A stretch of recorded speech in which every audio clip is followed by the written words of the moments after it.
and bear arms at every opportunity. He spent a lifetime protecting his community and his belief in our freedom. Please help me welcome our friend, the People's Sheriff, David Clarke.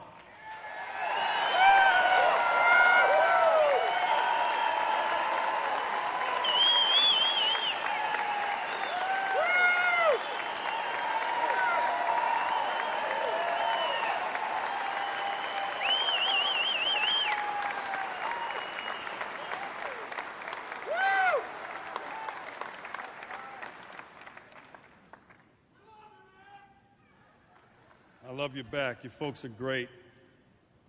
Thanks for sticking around. Let me be clear on one thing. Blue lives matter, police lives matter, cops' lives matter.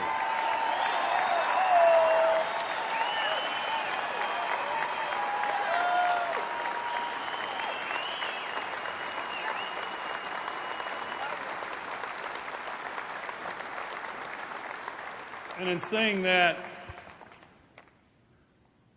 a Phoenix police officer was killed in the line of duty. He died yesterday. He was responding to a burglary. He was shot by the perpetrator. So please keep him and the Phoenix Police Department in your prayers. Let me share something with you. I get asked often why I salute the audience whenever I speak before them. See, I'm old school.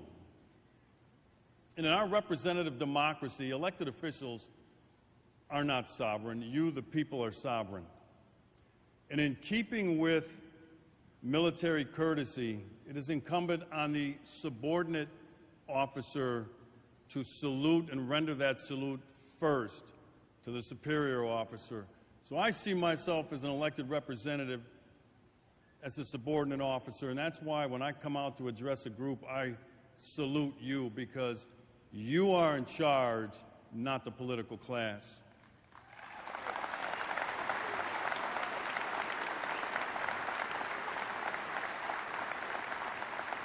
As my good friend Sean Hannity is fond of saying, let not your hearts be troubled. For in 244 days and a little less than 10 hours, Barack Obama will exit the White House for the very last time.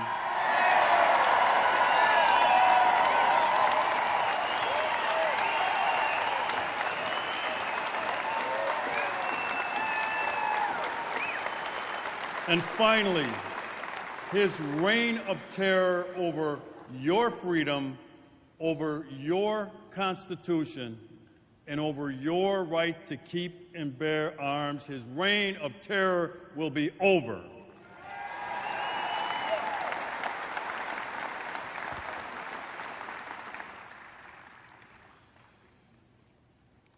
Very few topics in our human discourse spark as much emotion, passion, or vilification as the subject of guns in America.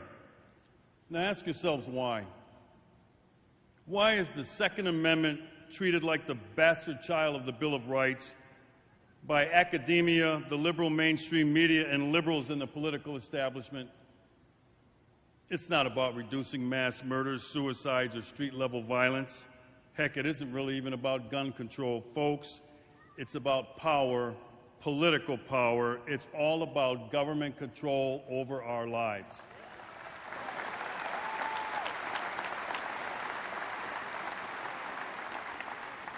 These anti-gun bigots on the left realize that in order to grow a more centralized government, they have to defeat several powerful citizen-based organizations. These anti-gun zealots realize that to win a political argument, you need two things. You need a common enemy and a common language. And to the anti-gun left, the common enemy is the National Rifle Association, and you, its freedom-loving members. While the common language of the AGI, you know who the AGI is, right? The anti-gun idiots. See, to the AGI, the common language is that guns should be outlawed and only the government should have them. Gun-supporting advocacies like the NRA are our lobby on Capitol Hill and in state legislatures guarding our Second Amendment right 24/7, 365.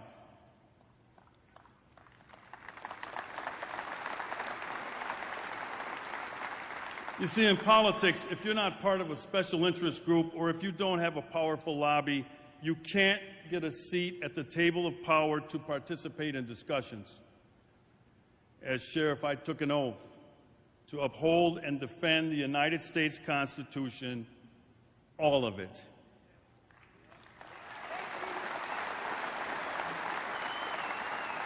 The Constitution does not come a la carte. It is all inclusive. When we start down that road of picking apart the Constitution to fit a certain leftist political agenda, we are headed toward a very dark place called government tyranny.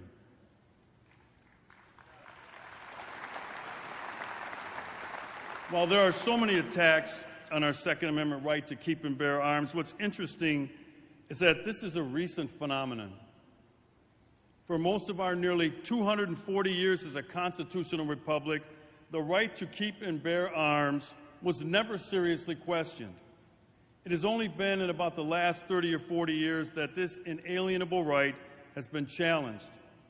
We have been conditioned by freedom-loathing gun haters away from gun ownership and even gun possession. You can go all the way back to early man, where weapons were used against threats as a matter of survival and to provide sustenance for daily existence. Like everything else in life, technologies emerge, and thousands of years later, the weapon became a gun, a firearm, but the need to defend oneself against threats remained the same. In 1775, here in the New World, a group of renegades we call the Founding Fathers, the framers of the Constitution, understood the threat posed by a strong central government. So they created this idea of self-rule around a document that strictly limits the power of government and places the power with you, the people, the individual, and the states.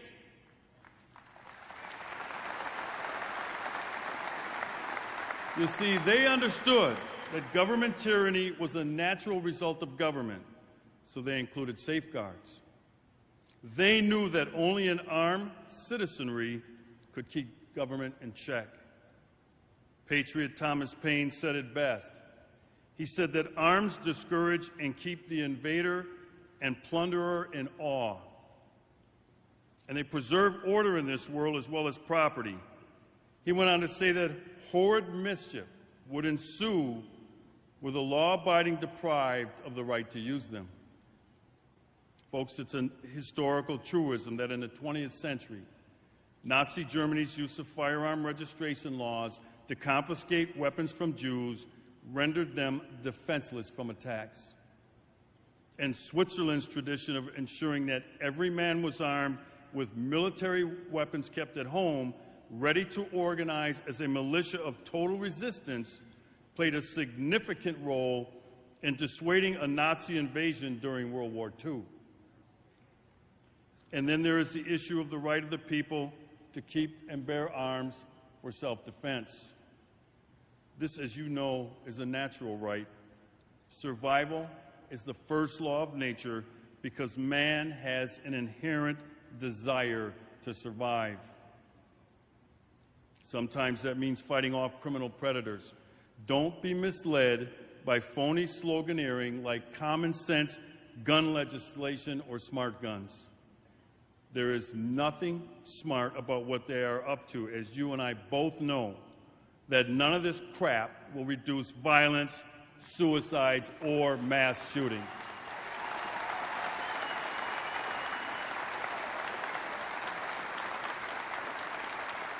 The people who believe this aren't working on anything smart. In fact, they are stuck on stupid about what causes gun violence, suicides, and mass shootings. Ben Franklin said, "We are all born ignorant, but one must work hard to remain stupid." When he said that, he had to have this gun-grabbing group in mind. Let's look at an instance of government tyranny that occurred not that long ago. Let's visit the issue of slavery that included my ancestors. Slavery is government tyranny. Government knows all too well that the first step to enslaving people is to disarm them. One of the hallmarks of slavery was that it was illegal to arm slaves or for slaves to possess weapons. Why? So that the slaves could not defend themselves during escape or against mob violence and lynchings. You see, the 13th Amendment only freed the slaves on paper. Only the ratification of the 14th Amendment, ordering that the Second Amendment applied to the states as well, allowed newly freed slaves to arm and thus defend themselves against ongoing mob violence, kidnappings, and lynchings.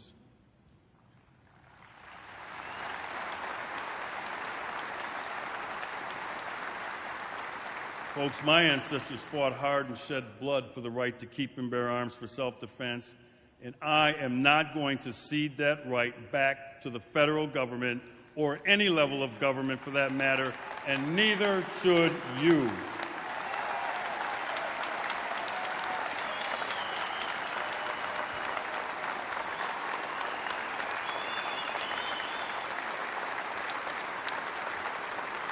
In closing, let's talk about the National Rifle Association. Today's society confronts us with many threats from criminal behavior. In fact, our criminal-friendly president spends his final days releasing violent career criminals back onto the streets of already struggling communities. He is the only president in U.S. history to visit a prison and tell killers and rapists and drug dealers that they are the product of a racist criminal justice system. Has this guy lost his mind?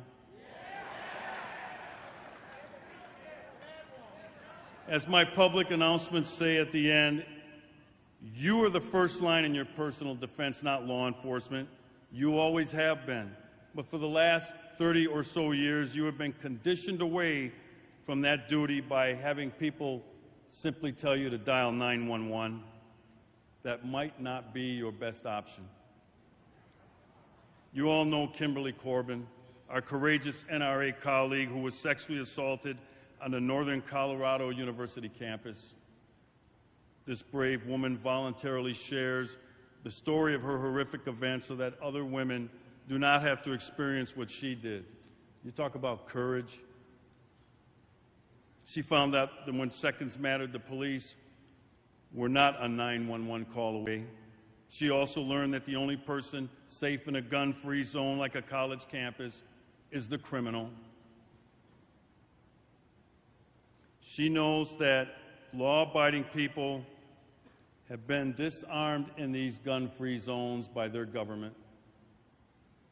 Don't ever let anybody tell you to outsource your safety to the government. Defend yourselves in ways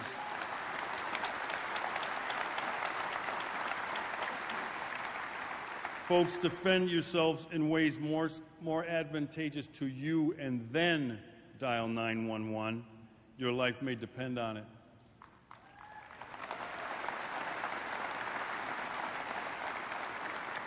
Handle that firearm, practice and become proficient with it. Know its capabilities and its limitations. Take time to learn the safe handling and storing of the weapon. A gun in the hands of law-abiding citizens is not a threat to society at large. It is a threat only to the criminal.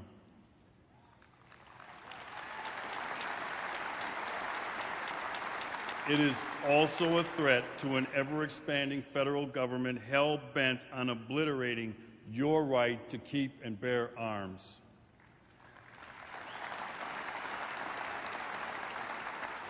So here's what we need to do. We need to band together with the NRA and every gun-supporting lobby in America and pressure this GOP-controlled Congress to make it priority legislation to pass federal concealed carry license reciprocity in the United States of America.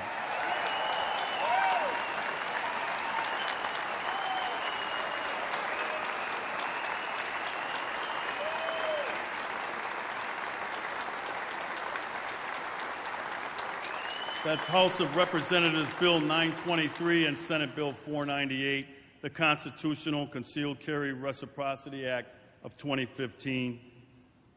We have 40 GOP senators who have co-sponsored the legislation, but it languishes in a black hole in Congress, while a few misguided senators instead have made a bill that gives criminals expanded rights under the so-called criminal justice and sentencing reform, a priority piece of legislation that is not what we, the people, sent them to Washington to do.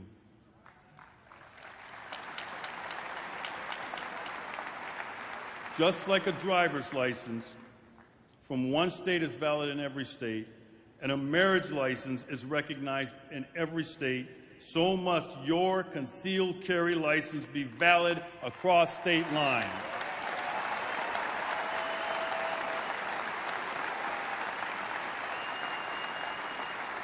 Think about this for a second. No other constitutional protection ends at the border of your state of residence. And think about this.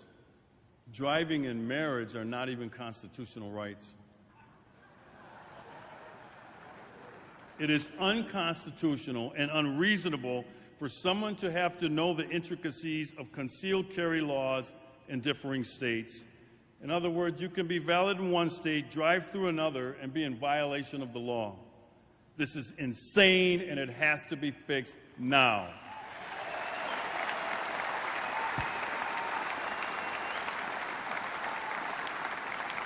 Call or email your congressional members now and demand passage now so that your Second Amendment right to keep and bear arms through your concealed carry license is recognized in all 50 states, just as the 14th Amendment did for the newly freed slaves.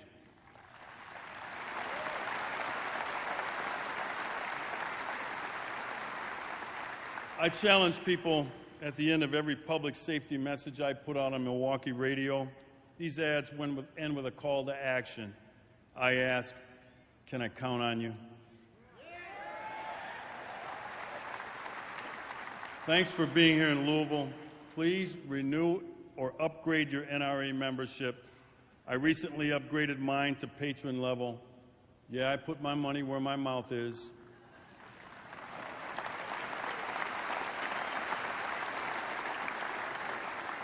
Do it here. The lines may be long, but that's an encouraging thing, because human nature being what it is, we go back home, it starts to fall on the priority list. We cannot have that happen. Do it here, and do it now. Keep fighting. God bless you, and may God continue to bless the United States of America.